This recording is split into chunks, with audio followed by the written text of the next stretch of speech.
We're on your side tonight with another story on the helpers and heroes in our community. If the deadly and destructive Hurricane Helene taught us anything, it's how despite all the divisiveness and rhetoric and everything we see these days, we're going to put that aside to help our neighbors in need.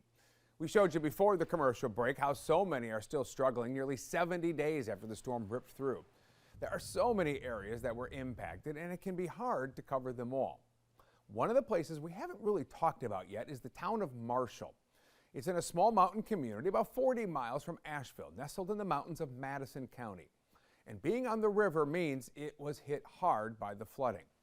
Today's shadows of what the town used to be is shown as debris littering the streets.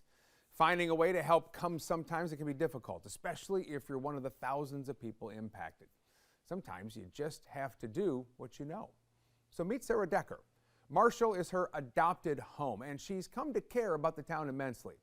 She wanted to help and decided she would do it with her art, which is photography, using a 100-year-old process to take photos, as they did during the last time this area flooded back in 1916.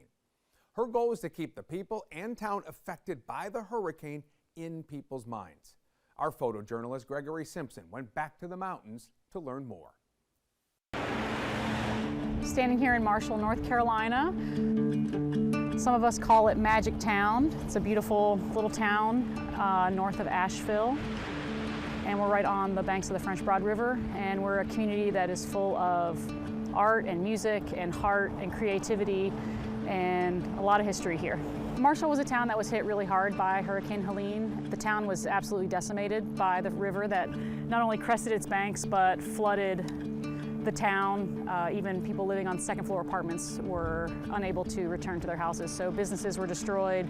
We were not ready for this. All my friends who have businesses here said, oh, I put things up high, I put important things on the top shelf. I mean, some of my friends had 12 plus feet of water inside of their structures on the first floor. Well, I think I cried for an entire month straight, every single day. I just have a big connection with Marshall. I've lived here for 20 years.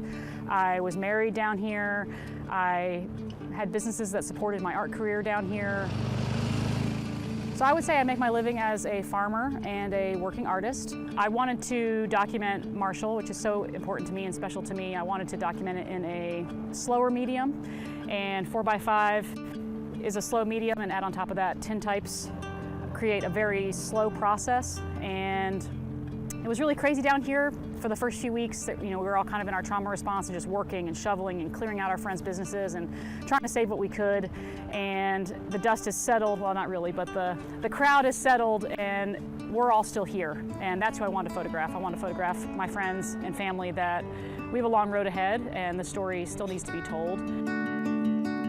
It takes about an hour to take a photograph with me, from making the plate to developing it and probably messing it up and doing it again, but one good photo could take up to 45 minutes. My goal was 100 tintypes. I have 65 that I like, so now I have to keep going. And it's important to keep getting these stories out because there are so many courageous and strong and beautiful people here that this is home and they're not going anywhere. If you drive through any of these little mountain towns, you see we have a long way to go. Even if we're out of the news cycle, we know where we stand and we know we have a lot of work to do. Weeks ago, none of us had any time to take that moment to reflect or to be photographed. Being able to offer that to friends, and made a lot of new friends down here also, and being able to photograph them in a timeless way, it kind of feels like a time capsule of Marshall. Sarah Decker, incredible work. Can't see or wait to see when it's all finished. Coming up next on your side tonight.